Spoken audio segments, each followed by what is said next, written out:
Welcome, everybody, to the More or Less podcast. I am your host, Gage Morrow, and I'm extremely distracted by this TV screen of myself over here, so I'm probably just going to fucking turn it off. Fuck it. We'll leave it on. Got to learn to ignore it. Welcome, everybody, to the More or Less podcast. My name is Gage Morrow, your host with the most. I am excited to be back, excited to be shooting again, and a lot of shit has changed. I've changed location. I'm now living in my sister's basement. Fucking glow up time, doggy.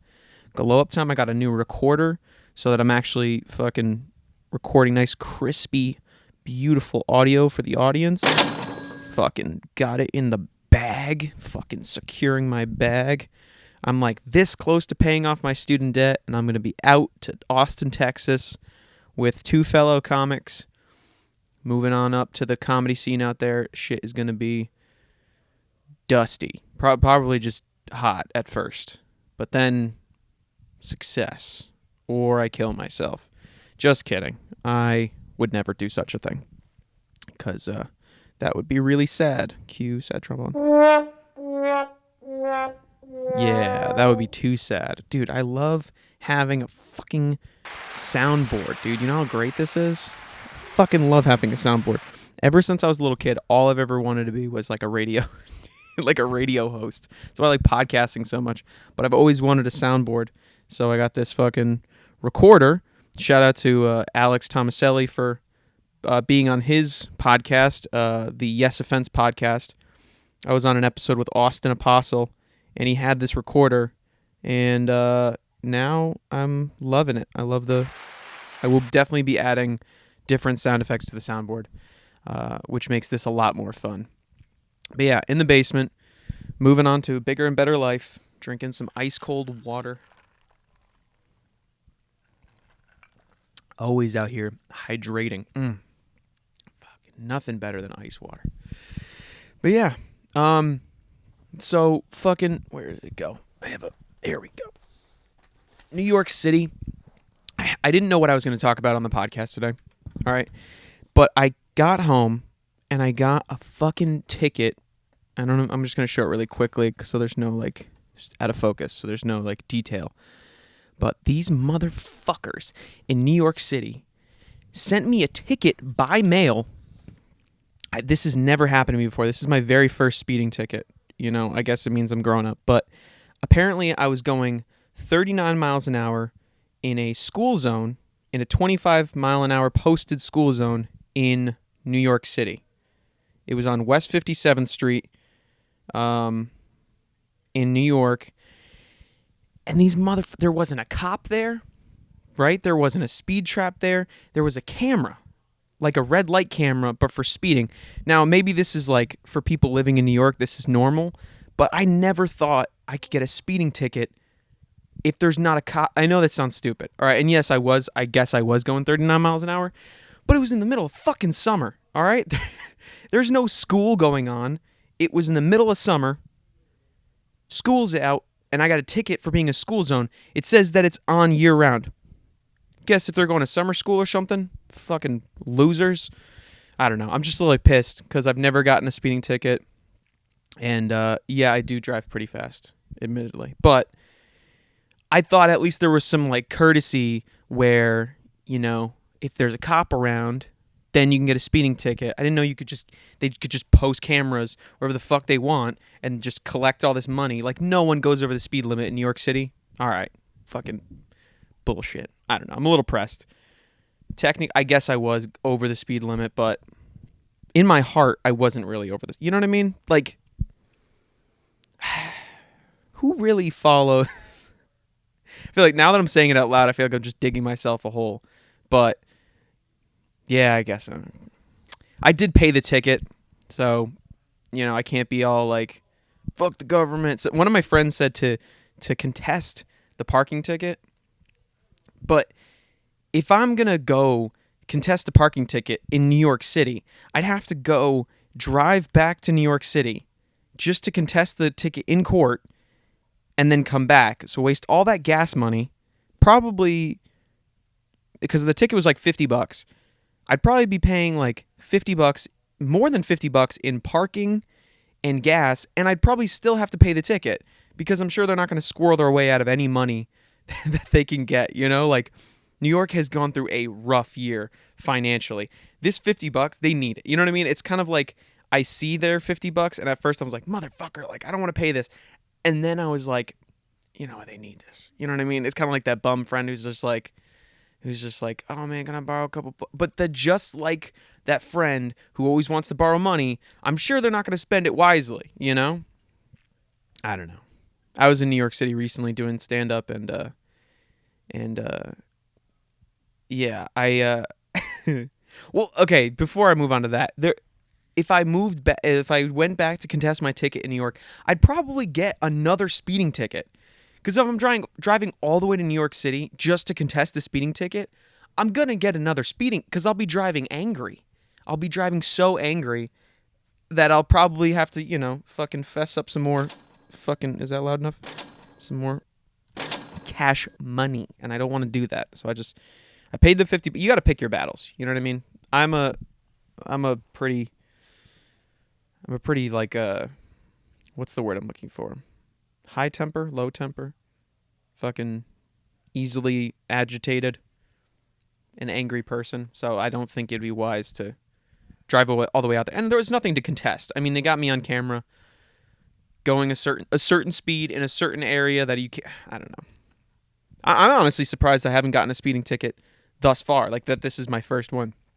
Because I drive like a maniac. So yeah, I guess, you know, I'll take my L, I guess. It just sucks that they can fucking a camera, really? I mean, that's just being lazy. I guess that's what you get for defunding the police, though. They defund the police and they just refund the Department of Transportation, and they just put cameras everywhere. Even cops are being replaced with AI. I don't know. Yeah, I don't know. I always hated like speed traps and shit too, which is like, I was talking about this with one of my friends. I feel like Google and Waze have single-handedly defunded the police more than any like march or movement or anything like that. Because you go on Google Maps, you go on Waze, and they have those little like traffic alerts, right? They have like, oh, there's a speed trap ahead, or oh, there's a downed car ahead. And I feel like Google and Waze, I would love to see how much money Google and Waze has like taken out of the fund of like, because police have like, you know, they say they don't, but they have a quota for pulling people over for speeding and shit like that. And I just want to know, like, at the introduction of Waze's like traffic alerts, how much less, you know, annually, like how much less police ticketing has gone on. Because I feel like they have defunded the police way more just in like parking or not parking violations, like speeding violations and shit like that. Because I know that speed trap shit, even if I know where I'm going sometimes, like on a long trip, I'll keep the Google Maps on or whatever, because it'll show where all the speed traps are, you know? Especially on like, but yeah, I don't know. I just think it's fascinating, because like, I didn't even think that shit was legal. You know what I mean? Because radar detectors in cars, that's illegal, right? I think. I'm pretty sure you're not allowed to have a radar detector in your car. I just got distracted by my own look on the camera. I should have adjusted the brightness, maybe. No, it looks pretty good. See, this is why I didn't want to have. I have this giant. When I was producing it in the closet, my more or less podcast, I used to have this little monitor that was like maybe 20 something inches screen, and now I have this gigantic screen. This gigantic, it's got to be like a 50 something inch TV, maybe even like 60 inch TV, that's on like a fucking an entertainment center stand, and that's kind of distracting. It's a giant screen. So love ice water. God damn, that tastes good. It tastes so good. But yeah. So what was I talking about? Speeding. Yeah, I'm just surprised like that stuff is still allowed on like Google and Waze, but I'm pretty sure that has probably taken more money out of cops' pockets than anything. Man, that's why I was like, I hate that shit so much. like, I talked about this on Can We Be Friends with Mike Massaro, but I feel like my view of cops now is like just, we're going to take the phone away to limit distractions during the podcast. Gotta stay focused. Gotta stay focused on my audience here. I feel like cops have just become like tax collectors, like a different way to collect money. Like I was driving to New York, or maybe I was driving like New Haven or whatever from Northern Connecticut, and my buddy was navigating for me, and he had the Waze app on, and he said, "Oh, there's a speed trap coming up." I was like, "I don't see one," and I was driving by, and I slowed down where the speed trap was on the map, and the cop was fucking under a bridge, parked on like the incline, the embankment of an underpass on the highway with his lights off. How is that even fucking fair? You have these cops posted up everywhere to catch people speeding, but like they don't make themselves known. It's not about safety. They don't give a fuck that you get home safely. They just want to catch you in the act. They want to fucking collect their money to pay for their pension or whatever. Like, fuck off, dude. Don't you have like murders to stop? I don't know. Everyone's got their hustle. I guess fucking New York City's gonna replace all their cops, all their traffic cops with cameras and shit. I don't know. Probably gonna start replacing their meter maids with little roving Roomba, ticket bots or something, like drones. You know what I mean? Like they're gonna have like drones that just drop like tickets onto cars that have parked too long, or even like the parking meters themselves are gonna have like little fucking Nerf guns that shoot out a ticket, like just shoot like a deli ticket onto your windshield or something like that. I don't know. Probably gonna like contract out meter maids to fucking Uber Eats drivers. they're gonna be like, okay, well, your order's coming up. Like Derek's gonna drop off your breakfast burrito, but first he has to go put a ticket on someone's car and ruin their fucking day. Yeah, man, that really caught me off guard. I was really kind of having an all right day, and then I got ticketed by the city of New York. God damn it. That's why I'm moving to Texas. Fuck New York. Man, I really did want to go to New York for comedy, but we'll see what the Austin scene looks like when we move down there, but I'm excited. I'm excited for this adventure. I've never been down south, like lived down south. I'm kind of done with the winters. I don't know if anybody else is like, when you've lived in New England this long, you either love it or you could really just take it or leave it or hate it. I mean, if you hate it, you wouldn't have lived here this long, but I probably have 20 winters in the memory bank. I feel like it's really unnecessary to continue. You can only shovel so many driveways, salt so many roads, spin out on so many highways in your car that you're like, all right, yeah, I'm done. I'm done. Snow is so pretty. Anyone who's like lived somewhere where snow is not really common, snow is very pretty for the first day. And then it can fuck off because snow is so fucking annoying. I love it. I like skiing, I like sledding, all that real Northeast, New England shit. I love it. But after that, you're not skiing every day. You still have to shovel your car out of the driveway. You still have to get to work on salted roads and get your car washed twice a week, or else your undercarriage is going to rust out from underneath you. It's way more of a hassle than it is pretty. And I'd rather just live down south and then maybe a couple times a year take a trip up north, visit the family, go on a ski trip, and then enjoy sunshine.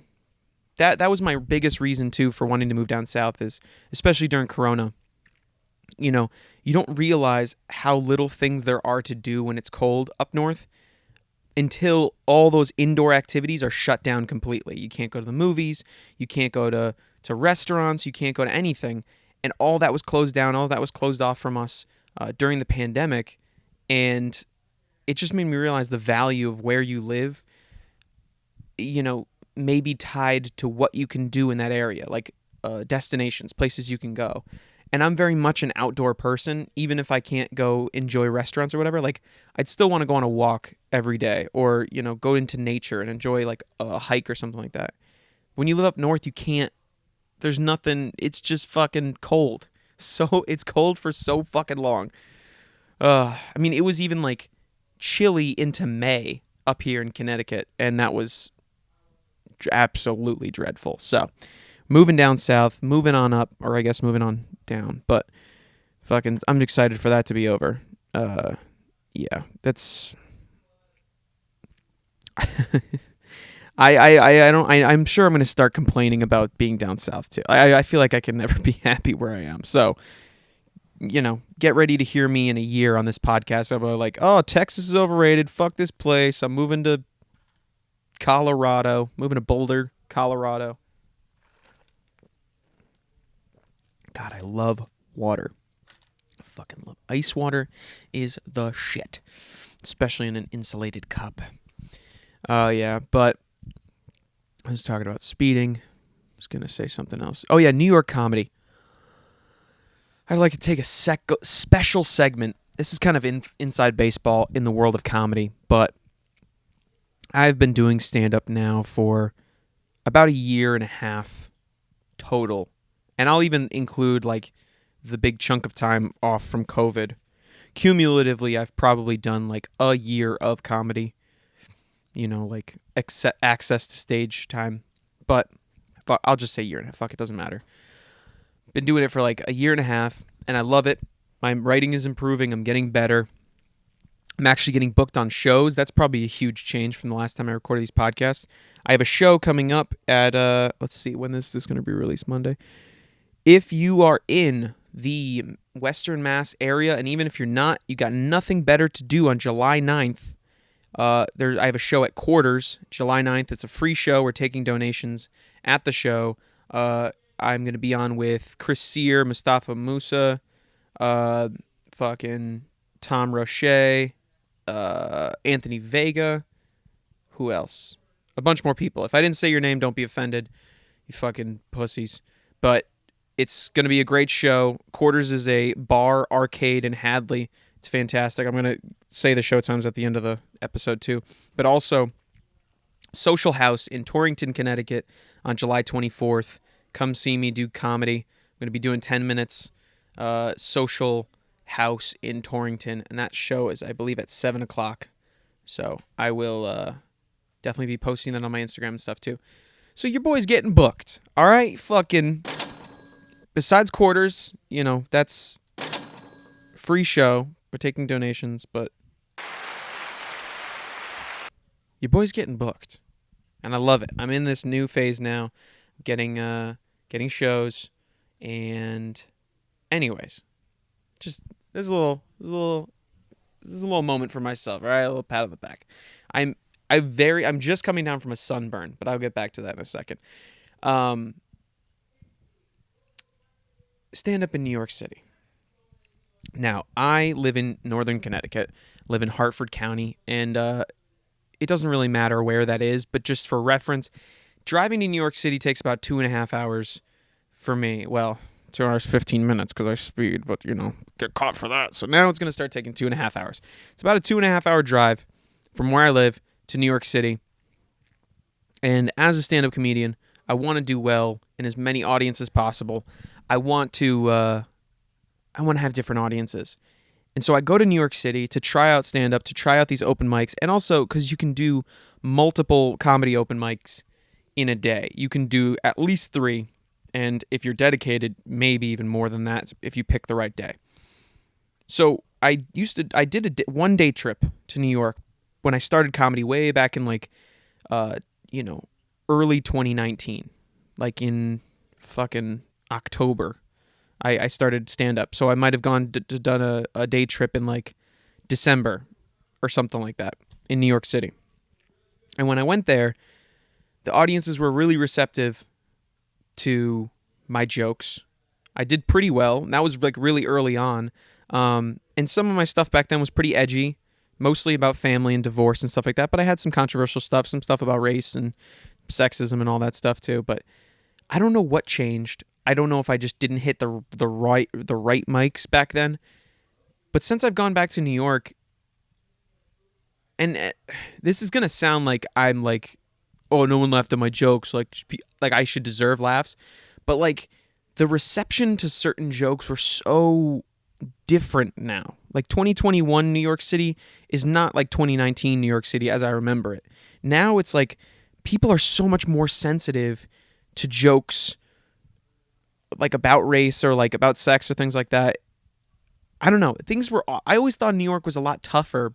It was a lot more like open to those kind of jokes, but it was like super woke shows. And the thing is, like, I thought at first it was just me, like, oh, my writing was not good enough. You know what I mean? Like, my writing has definitely improved since the last time I was in New York, but maybe it just hadn't improved enough. You know, maybe people were more hungry for it.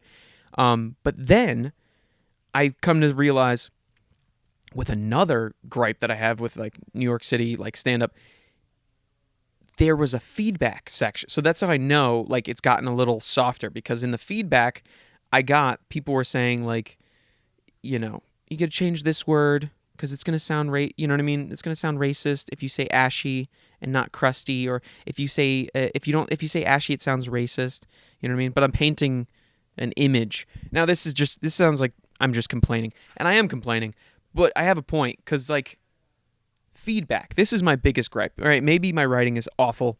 Maybe I really need to improve my writing and to get better at telling jokes. Although I think it's pretty good. CT, Connecticut, they let shit fly. It's fun. It's loose. People are trying shit up there. We know that they're comics. We know especially at an open mic, you get up there and you're like, okay, this is a comedian. They're trying out jokes. Even if I don't like them, even if I don't like the jokes, I just won't say anything. I just won't laugh. That's the worst you could do. So, hydration. But in New York, they have this thing now that's super common, and I hate it. They have feedback after comedy open mics. Now, I'm sure a lot of people that are watching this at first are going to be stand-up comedians, because this podcast is nothing, and the only friends I have are stand-up comedians. So you get it. But for the general audience at home, a comedy open mic, depending on how popular it is, and especially if it's in New York City, can be really popular. You can have like 20 to sometimes like as many as, it would be crazy. Usually they try to cut off the list at like 25 comedians just for a matter of time. Typically, each comedian gets about 5 minutes. And you get those 5 minutes, and then you get off stage, and the next comic comes up, and the next comic comes up. So you can do the basic math of, let's say if you have 20 comics, including the host, and the host will like, you know, bring people up in between. If you have 20 comics, including the host, that's at least an hour, because it's, hold on, did I do that math right? Am I stupid? Oh, I am stupid. Cool. Yeah. That's more than an hour. That's a lot. So 12 comics. God, I went to a math and science school. If you have 12 comics, including a host, and that's a very, very, very small open mic, that is an hour of comedy. Normally, it's going to be twice that. So you're going to have 2 hours. There's a lot of time to have. And especially in New York, the time that you have at these venues are very limited because everyone's broke. Sometimes you're even paying these people to get on stage to do stand-up. Sometimes you're paying like $5. Sometimes it's like $5 plus you have to have buy like an item from the bar or something like that. So you're already out of pocket. You only get 5 minutes, and then these New York comics decided that, you know what the best thing for comedy is? We're going to take the limited amount of time that we have, and then we're going to add a segment after you get on stage for feedback. Now, I don't mind feedback at all. I appreciate feedback. I appreciate people giving me advice on jokes. You know, a lot of my jokes have improved because of other people's inputs. They've suggested moving words around, switching a word, putting more emphasis on something, just writing critiques, basically like a voluntary editor. And I get this advice from people I respect, people whose comedy I respect, and that's when I take their advice. But the feedback segment in New York comedy, like I don't know if they do this in any other city. I've only ever seen this I've only ever done comedy in Connecticut and New York. That's why I'm excited to go to Texas and see how they do it. But in New York, with this feedback section, it's an open trial. Every comic that has gone up or hasn't gone up can give open feedback, and this can take fucking forever. It can take like 2 to 3 minutes of just feedback. Now, 2 to 3 minutes doesn't sound like a lot, but imagine if you take 2 minutes times 20. That's 40 minutes of just feedback, not comics doing comedy, and that decreases the amount of time throughout the open mic that you can do comedy. I was at an open mic where there were so many people on the list, and they were still doing feedback that the last 10 people couldn't do 5 minutes. They signed up, they paid for 5 minutes, and they only got to do 3 minutes because the feedback literally took up the time that they had at the venue. That's my biggest gripe. I don't mind feedback. Again, I don't mind feedback from people that I respect, whose comedy I respect. I appreciate the perspective. But my biggest gripe is it takes up all that time from the open mics. My second biggest gripe, just in general, it's such a shitty way to give feedback to a comic, right? It's just an open platform. A lot of times, it's these hall monitor type kids who are like, yeah, actually, to piggyback off of Tiffany, I do think that is actually kind of misogynist, and you should really change the wording because we have to you should really watch out for other people's feet. I'm not getting on stage to watch out for people's feelings. I'm trying to be funny. If the joke isn't funny, it's not funny yet. I'm either going to ditch it, I'm going to keep rewriting it until it's good, and you should know that. As a comic, you should respect and know the process. And so that's why this feedback shit is so... It blows my mind how any comic decided, oh, this is a good idea. Let's have an open forum of salty comedians who didn't think any of this was funny. They don't want the joke to improve. They don't care. Also, if this feedback that was given, or this open mic that I went to where the feedback was open, the woman, the host, she was when you take your feedback, don't say anything. Don't defend your joke. It's if this person half listens to my joke, here's the punchline, and then gives me advice on the setup, it's just such a chaotic, unproductive process. I haven't taken any advice from any of the suggestions that anybody suggested at any of these open mics. I have... It wouldn't be worth it to go into it just because I'd have to explain every joke that I was doing there. But let me tell you, as a comic, the worst idea you could possibly have for an open mic. You're wasting everyone's time. I don't respect your opinion. There should be, if you want to give feedback, that's fine. Come to me after the show or after the mic and be because I've done this before when someone gets off stage, hey man, I loved your shit. Have you thought of doing this for this joke? And I'll do that because I actually enjoyed and I listened and I liked their comedy. But if there are going to give feedback, I should be able to veto, you know what I mean? Veto, because some people, if I saw you get up on stage and do terribly and I didn't like your set, if you raise your hand for feedback, I'm no, Your Honor, I'm not going to hear it from him because he had a shitty joke where he said he fucked his cat. You know what I mean? I don't understand it because it gives everyone's voice equal weight. And not all comics are that talented. I'm certainly not talented enough to give feedback to most, well, that's not true. Pretty fucking talented. But they're it's so arrogant. I feel when I put in advice to other comics and take this advice, take my perspective, into other aspects. It doesn't just have to be comedy or whatever. I try not to. When I give advice on a creative subject or specifically comedy, but maybe this has some value in other aspects of your life. When I give advice, I try to make this advice additive. I try not to be subtractive in any sense when I give advice. So if I'm looking at somebody's joke and I heard it and I liked it, I will suggest a tag. A tag is a tagline, or it's another. Most people listening to this are going to be comics. It's going to be frustrating for me to explain this. It's so inside baseball. But if you're not a comedian, a tag is just an extra phrase or sentence or turn of phrase that you put at the end of a joke to bring back to the topic or whatever. You know it if you heard it. I can't really think of a popular joke right now that has a tag, but just call it a part of the joke. I'll suggest to add a part to the joke, like my own contribution, my own writing. Be like, hey, I like this part. Have you considered adding this to the joke? Would that work? And I appreciate advice that's like that. That's additive. I try not to be subtractive, where people are like, don't do that joke, or you should not try that. You should take that away. That's not good. Because if someone created something, it's really up to them to prune and groom their... I hate the word groomed. Grooming is such a good word for cleaning something up, and then pedophiles ruined it. Like when I think of grooming, I think of like chimpanzees like preening and like picking like insects out of their hair, like grooming like that. But then I say groom and it doesn't... You only think of someone like trying to fuck a 16-year-old, and I don't appreciate that. Anyways, enough about pedophiles.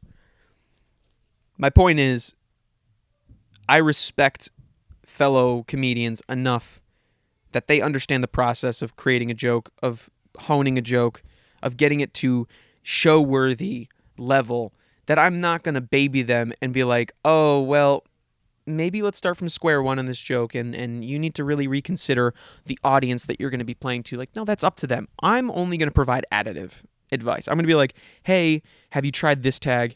Hey, have you tried putting this in your setup? I'm not going to try to rewrite your joke. I'm just going to try to add to what you already have, because you did the legwork. I'm trying to give you that 5% because you already did 90% of it. So that's my issue with New York comedy. Fucking... What is this? This is going to be on YouTube. This is going to be in Spotify. Spotify doesn't have comments, thank God. But you know what?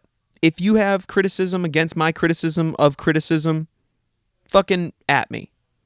Or you know what? Better yet, shut the fuck up. Because you're listening to my podcast. I made this. I have a whole production here, so I deserve just this opinion. Every other opinion you can criticize me for, but this one I'm pretty steadfast on. I hate organized feedback on stage. It's a drain on the open mic scene. It sucks. New York, I'm so disappointed in you.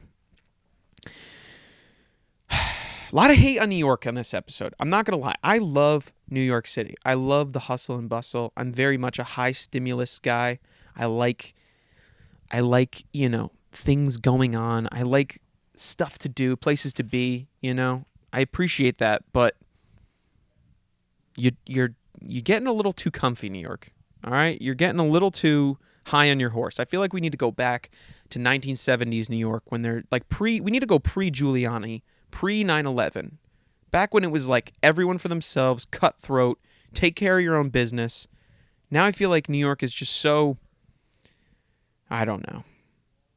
I want more from you, New York. You're supposed to be like the very cutting edge of our society.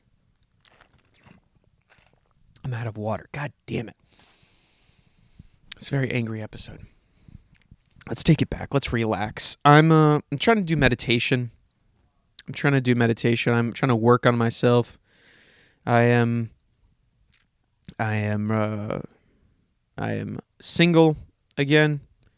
I am working on my anger.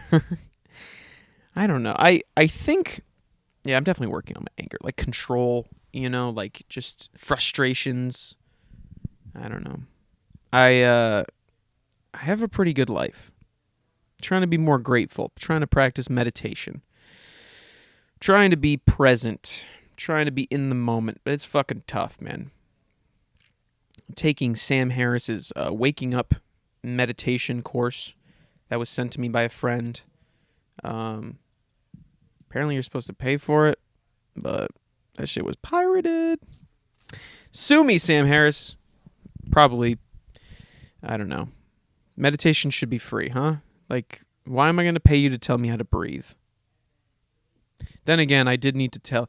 That's how you know your life is fucked up.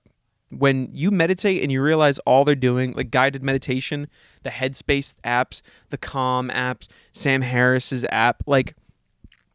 You realize you're just paying someone to tell you to breathe. That's how fucking soft That's how we've run out of problems. Like, we've reached the end of the game, really. We've reached as a society, we've kind of gotten to the end. More people in America die of obesity than of starvation. I don't think you could ever name another society in time, in antiquity, in ancient times, prehistoric times. I guess technically you couldn't, because prehistoric means before history. But I don't think in recorded history, excuse me, there is another society that has had more of its people die of obesity than starvation. So many Americans suffer from being overweight. Suffer is a little bit of a hardcore word. I don't know the statistic on this, but I would venture to guess that at least half of America is overweight, according to whatever metric you need on that one. But just on a general sense, I feel like that's a shot in the dark. Very confident to say that more than half of America is over the weight they should be. And if not the weight, then like their body's definitely not healthy. And I am included in that top 50% or whatever. But I don't know, man. It's kind of crazy. Like the meditation apps, people have to try not to be fat. Isn't that's it's awesome. I take a pretty, I know obesity and being overweight, it's like unhealthy, but it's like, it's also unhealthy to be malnourished. I guess we're also malnourished too. We're eating nothing. We're eating corn syrup and just gluten and sugar and then drinking our problems away. So we're still malnourished. We're still vitamin deficient and yet eat way too much, which is insane. Society's over. I mean, we're crumbling into the ocean. We can't even agree on most things anymore. Or maybe I don't know. I like to remain grateful, though. I like to remain positive. Try to take a positive spin. Like, hey, if we ever run out of food supplies, at least we'll be good a little longer. Our food chain breaks down. If our food supply chain breaks down, we'll have some fat stores to get us through the lean weeks. But I try to remain positive on that aspect. We're more fat than we are starving. So we're doing pretty good. We're doing fucking great as a society. So just be grateful, kind of. I don't know. It is tough, though. It is really tough. We have to try not to be fat, and we have to pay people to tell us to breathe. Welcome to America. Home of the free, land of the free, home of the brave. We pay people to tell us to breathe, and we eat more. I was trying to make that a rhyme. America, land of the free, home of the brave. We pay people to tell us to breathe, and we what rhymes with brave? I guess you could just say brave again if you're fat. Yeah. Brave has become an adjective for someone who's overweight and wears skimpy clothing. I don't know if you've noticed that. That's pretty fun. How insulting would it be to be called brave if you're a woman? I'm pretty sure this is some other female comics joke. But I agree that, if you're a bigger girl and you're wearing a bikini or you're wearing some revealing clothing and someone comments that you're brave for wearing that, it's not exactly the most encouraging thing to hear, right? Like if I wore what I'm wearing now, just cargo shorts and a shirt, someone's like, "You're so brave for wearing that." I would definitely take that as an insult. For sure take that as an insult. But no one's ever called me brave. I don't even know if I'm probably going to live my whole life and never have to encounter a situation where I have to be brave. Truly brave. I never joined the military. I'm not part of the Peace Corps or the Foreign Legion or any like nonprofit. I am a kid from Connecticut who wants to become a stand-up comedian. And the most brave thing I'll do is talk shit about my family on stage to get paid for my jokes about my perceived struggle as a kid, knowing full well that people have lived much harder a life than myself. And still, I'll complain about the fact that some people want to give me feedback on a stage in New York City, and that I got a speeding ticket for a car that I own and take care of and can afford, and I can afford to drive 2.5 hours across state lines to practice comedy and pay to practice comedy. But you know what? I'm brave because I'm brave, and because you should think I'm brave. But yeah, I think that's going to be all for today's episode. 40-minute mark. That's a good one. That's a solid ep. We're going to end on a high note. All right. Thank you very much, everybody. Yeah, stop. No, thank you. Thank you so much. Thank you so much. Thank you so much. Please stop. Please stop. Thank you so much. Thank you so much. I have been Gage Morrow. This has been the More or Less podcast. I'm going to be keeping up more with production and with putting these out regularly. I now have audio versions of podcasts on my channel. The podcast YouTube channel has changed to the More or Less Network podcast, not on my main channel anymore. If I'm making more podcasts, I'm going to I created a separate channel just for that. More or Less Network on YouTube, More or Less podcast on Spotify, and also my podcast with Mike Massaro, Can We Be Friends? Another one of those episodes coming out this Wednesday. This Wednesday we have an episode with Cliff Mula, fellow Connecticut comedian, where we had a podcast on Mike's porch. Don't read too far into that. But that was a great episode. And yes, so More or Less will be released every Monday, More or Less Mondays, and Can We Be Friends will be Wednesdays. Wednesdays should be like every Monday morning, More or Less podcast, every Wednesday morning, Can We Be Friends podcast, so got to work on keeping up with that, but that's all inside baseball shit. This week, July 9th, is it this week? Hold on. Got my fucking glasses. See across the room.